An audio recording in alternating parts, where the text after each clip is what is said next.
Looking back at Hurricane Bob, 30 years ago, the hurricane that most New Englanders now compare to every other coastal storm slammed into the coast of New England.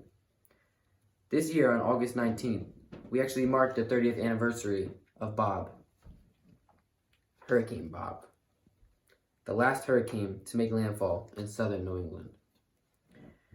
The storm killed more than a dozen people, destroyed homes, cut power, and ravaged the coastlines of Rhode Island and Massachusetts.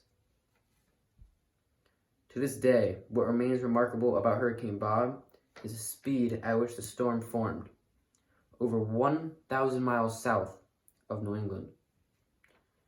An extremely fast-moving storm, Bob formed in the central Bahamas on August 16th and quickly intensified, reaching hurricane status by the next evening. Hurricane Bob continued to strengthen over the next 48 hours as it picked up speed, heading up the East Coast, reaching Category 3 intensity. The eye of Hurricane Bob passed over Block Island, Rhode Island, as a Category 2 storm at approximately 1:30 p.m. on August 19th, before making landfall over Newport, Rhode Island shortly before 2 p.m., continuing across southeast Massachusetts. Hurricane Bob brought sustained hurricane force winds to the coastal communities of Rhode Island and most of southeast Massachusetts.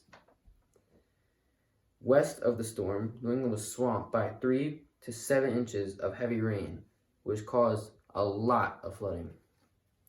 Winds and flooding on the eastern side of the storm caused a majority of the damage.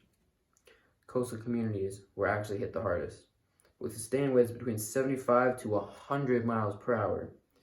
Peak winds gusts to 125 miles per hour were recorded on Cape Cod in the towns of Brewster and North Truro. Thousands of residents had to evacuate Cape Cod, leading to an 11-mile backup to Sagamore Bridge.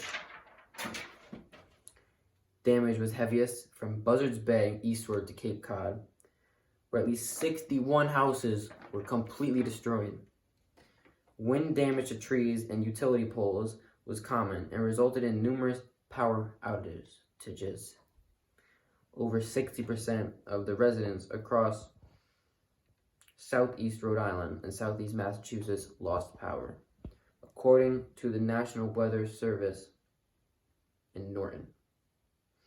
Extensive beach erosion occurred along the shoreline, and beach locations on Martha's Vineyard and Nantucket Islands lost up to 50 feet of beach erosion from the hurricane. Bob left extensive damage throughout New England in its wake, totaling approximately $1.5 billion. It stands as one of the costliest storms in New England history. Reporting from the WCBV archives, this is Garrett Brown.